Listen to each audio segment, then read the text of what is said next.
कांग्रेस अध्यक्ष विक्रांत भूरिया की press briefing. Congress दफ्तर में आयोजित की गई प्रेस ब्रीफिंग।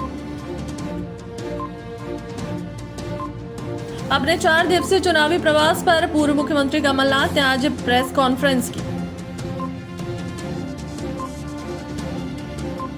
मुख्यमंत्री शिवराज सिंह चौहान ने आज रेसिडेंसी कोठी इंदौर में जामुन का वृक्षारोपण किया।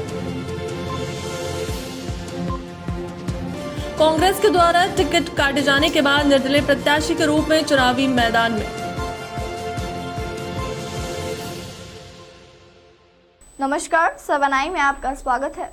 नगरीय निकाय चुनाव को लेकर वार्ड क्रमांक 41 मुस्लिम बाहुल्य क्षेत्र को देखते हुए IMIM ने भी अपने प्रत्याशी को मैदान में उतारा है। वार्ड क्रमांक 41 के प्रत्याशी मुफ्ती रहमान साहब को बनाया है, जिन्होंने वार्ड के विकास के कई दावे किए। वहीं चुनावी हलचल के दौरान IMIM के प्रमुख बैरिस्टर असदुद्दीन ओवैसी के भोपाल आगमन पर भी चर्चा की। देखिए खास रिपोर्ट। देखिए, मैंने आपको इससे पहले भी अर्ज किया, बैरिस्टर असदुद्दीन ओवैसी साहब कौम मिल्लत के खादिम हैं। कौम मिल्लत की खिदमत का उनका जज्बा है और वो इसी जज्बे के साथ इस मैदान में उतरे हैं। और उनका मकसद सिर्फ और सिर्फ, उन्होंने खुद ने अपने बयान में ये बात कही कि मैं ये चाहता हूँ कि तुम्हारे अंदर एक लीडरशिप पैदा हो, तुम्हारे अंदर मुझे ये सत्ता का तालिब नहीं हूँ मैं कि मुझे सत्ता चाहिए। मैं आपके अंदर एक बेदारी पैदा करना चाहता हूँ, लीडरशिप पैदा करना चाहता हूँ और तुमको जगाना चाहता हूँ कि तुम लोग जो है जागो जागो जागो तुम लोग कि तुम्हारे ऊपर कोई जुल्म अगर करे तो तुम उस जुल्म का जवाब देना सीखो। ये बैरिस्टर असदुद्दीन ओवैसी साहब का मकसद है। सागर में राज्यसभा सांसद सुमित्रा वाल्मीकि से सर्किट हाउस खाली कराने पर बवाल। Sumitra Valmiki male caretaker पर भड़की, वीडियो हुआ वायरल। सांसद ने मेल केयर टेकर पर अभद्रता करने का लगाया आरोप। कांग्रेस MLA कुणाल चौधरी का बयान, पूरे वाल्मीकि समाज का हुआ है अपमान, सरकार कार्रवाई करे, मंत्री इस्तीफा दे। बीजेपी के राष्ट्रीय अध्यक्ष JP नड्डा माफी मांगे। कौन प्रोटोकॉल देख रहा है? तुमको कौन ने बोला था कि हमारा सामान उठा के फेंको वहाँ? किसने रखवाया था? अंतर्गत पड़े हुए थे हमारे, तुमको उठाने को किसने अधिकार दिया हमारे कपड़ों को? किसने उठाया? तो कोई महिला है क्या यहाँ पर? हाँ, मैंने अभी ऊपर भोपाल कंप्लेंट कर दिया। मंत्री आए थे तो इसका मतलब थोड़ी है कि तुम हमारे रूम को करो। कपड़े वगैरह भी उनके भी देखने चाहिए। आप लोग नहीं लगता कि क्या करना चाहिए? देखिए, जिस प्रकार का अपमान दलित और आदिवासियों के साथ भारतीय जनता पार्टी करती है और खासकर महिलाओं के साथ जिस प्रकार का अवमाननापूर्ण व्यवहार करती है, और जो सागर की घटना है वो एक मध्य प्रदेश के वाल्मीकि समाज की एक महिला जो एक अभी राज्यसभा में निर्वाचित हुई है, सुश्री वाल्मीकि जी को जिस प्रकार से करा है, सुमित्रा वाल्मीकि जी को, और जब वो सागर के गेस्ट हाउस में रुकी हुई थी और जिस तरह का एक घमंडी मंत्री के कारण, जो एक तानाशाह में डूबे हुए मंत्री हैं, उनके कारण जो गेस्ट हाउस में जिस तरह की काम करा गया, उनके अंतर्वस्तों तक को यहाँ पे कहीं न कहीं महिलाओं के ना होते हुए भी जिस तरीके से बाहर निकाला गया, ये घोर अपमान है। सिर्फ चुनावी फायदे के लिए, सिर्फ वोट बैंक की राजनीति के लिए सामाजिक बातों को तो भारतीय जनता पार्टी करती है, पर उनके क्रियाकलाप, उनकी सरकार के क्रियाकलाप, उनकी सरकार में रहने वाले क्रियाकलापों वाले लोगों का क्रियाकलाप दुर्भाग्यपूर्ण है कि जिस तरीके की कार्रवाई होना चाहिए उनके ऊपर ना तो कार्रवाई होती है। नगरीय निकाय चुनाव को लेकर वार्ड क्रमांक 79 में निर्दलीय प्रत्याशी अपना चुनाव प्रचार प्रसार करते हुए पूर्व पार्षद के द्वारा विकास कार्य नहीं किए जाने से नाराज रहवासियों से सीधी चर्चा की और निर्दलीय प्रत्याशी के रूप में उनको मौका दिए जाने पर सभी विकास कार्य 180 दिनों के अंदर कराने का वादा भी किया। देखिए खास रिपोर्ट।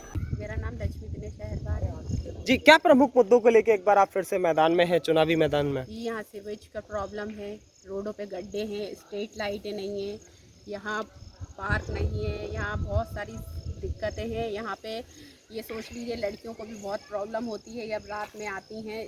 कॉलोनी थोड़ा अंदर है रोड, मेन रोड से, वहाँ स्ट्रीट लाइटें होनी चाहिए। स्ट्रीट लाइट का तो नाम ही नहीं अभी, जबकि यहाँ पे अभी तक काम हो जाना चाहिए था स्ट्रीट लाइट का, पर आज तक अभी तक काम हुआ ही नहीं है। अब बबलेश जी सिर्फ 3 दिन पहले से स्ट्रीट लाइट लगा रहे हैं। आचार संहिता में कौन सी पार्टी काम करती है ये बताइए आप।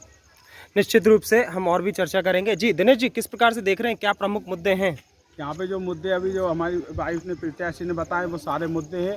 और सबसे बड़ी समस्या तो यहाँ की जो निजी कॉलोनियाँ हैं, शारदा नगर, चौकसी नगर, रिंग गार्डन सहित और बहुत सारी है अपने पेट्रोल टैंक से लगी हुई निजी कॉलोनी, वहाँ पे जो समस्या है कि वहाँ पे नगर निगम काम ही नहीं करती। पार्षद ये कहता है कि हमारी निजी कॉलोनी में काम नहीं कर सकते, जबकि 2014 के एक आदेश है उसके तहत निजी कॉलोनी को हम लोग हैंड ओवर कर सकते हैं नगर निगम में, लेकिन वो ये करना नहीं चाहते। नियत अगर करने की होती है तो काम हो जाते हैं। चौकसी नगर की अगर हम बात करें तो एक बड़ी समस्या, विकराल समस्या बनी हुई है। वहाँ सीवेज का ड्रेनेज सिस्टम बहुत ही ध्वस्त पड़ा हुआ है, सड़कों पे सीवेज बहता है।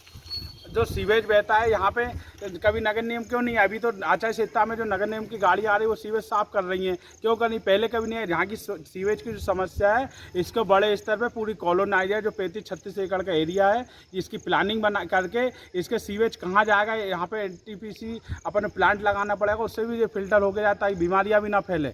यहाँ पे बड़े स्तर पे पूरी प्लानिंग होगी, कम से कम 1 फीट मोटी लाइन इसमें डाले इस पूरे सीवेज में, तब यहाँ की समस्या हल होगी। छिंदवाड़ा पांडुर्ना में बिक रहे प्रतिबंधित कपास बीज को लेकर जिले की जांच टीम ने किया निरीक्षण।